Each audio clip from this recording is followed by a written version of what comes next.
आकाशवाणी भोपाल से प्रस्तुत है विदिशा से लेकी चिट्ठी। आलेख वेद प्रकाश शर्मा। वाचन स्वर दीपा सिंह। विदिशा जिले के लिए ये महीना मिला जुला रहा है।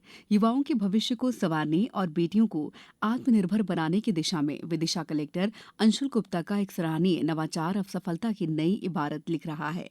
उनके मार्गदर्शन और महिला एवं बाल विकास विभाग के प्रयासों से पुलिस कंट्रोल रूम में संचालित निःशुल्क कोचिंग कक्षाओं के माध्यम से जिले की बेटियां प्रशासनिक सेवाओं में जाने का सपना साकार कर रही हैं। कलेक्टर अंशुल गुप्ता के विजन का ही परिणाम है कि विदिशा की प्रतिभावान बालिकाओं को अब प्रतियोगी परीक्षाओं की तैयारी के लिए बड़े शहरों का रुख नहीं करना पड़ रहा है।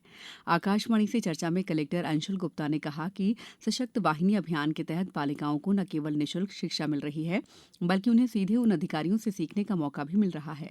हाल ही में आयोजित एक विशेष सत्र में बालिकाओं का उत्साह उस समय दोगुना हो गया जब एमपी पीएससी में चयनित और वित्त विभाग में असिस्टेंट डायरेक्टर के पद पर नियुक्त आकाश रघुवंशी उनके बीच पहुंचे। उन्होंने अपनी सफलता के अनुभवों को साझा करते हुए 70 से अधिक बालिकाओं को परीक्षा की बारीकियों से अवगत कराया। कलेक्टर अंशुल गुप्ता के इस प्रशासनिक नवाचार ने यह साबित कर दिया है कि यदि प्रशासन संवेदनशील हो तो सरकारी भवन भी भविष्य के अधिकारियों की नर्सरी बन सकते हैं। इन 70 बालिकाओं की आंखों में चमकते सपने अब विदिशा के सुनहरे भविष्य की गवाही दे रहे हैं। हाल ही में जिला मुख्यालय पर आयोजित नेशनल लोक अदालत में 35 खंडपीठों के माध्यम से 9,941 प्रकरण प्रस्तुत किए गए, जिनमें से 2,687 प्रकरणों में आपसी राजीनामे के आधार पर सफलतापूर्वक निराकरण किया गया। राज्य सरकार के विकास और सेवा के 2 साल पूरे होने के उपलक्ष्य में जिले के प्रभारी मंत्री लखन पटेल ने बताया कि जिले में पिछले 2 वर्षों में 51,453 किसानों को सॉइल हेल्थ कार्ड वितरित किए गए हैं।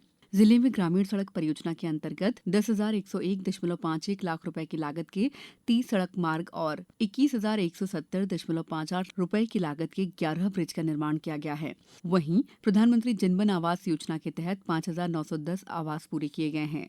विदिशा जिले में पिछले 2 वर्षों में जल जीवन मिशन के अंतर्गत 125 गांवों में नल जल योजना पूरी कर 12,652 परिवारों को घरेलू नल से कनेक्शन प्रदान किए गए हैं।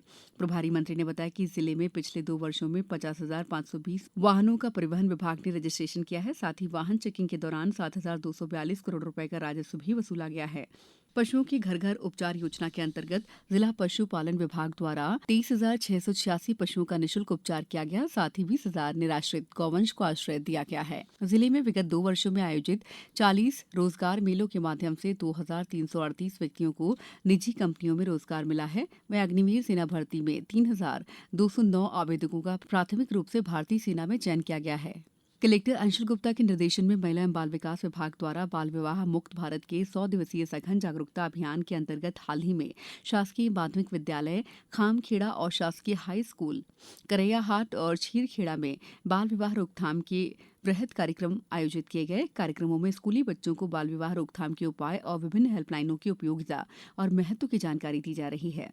प्रदेश के उप मुख्य निर्वाचन पदाधिकारी राजेश यादव और national master trainers Prabhash Jain द्वारा विदिशा विधानसभा क्षेत्र क्रमांक 144 में बीएलओ के साथ चर्चा करते हुए मतदाता सूचियों के विशेष गहन पुनरीक्षण के प्रथम चरण में किए गए कार्यों की विस्तार से समीक्षा की गई। जिले में मतदाता सूची पुनरीक्षण का कार्य 100% सफलता की ओर जा रहा है।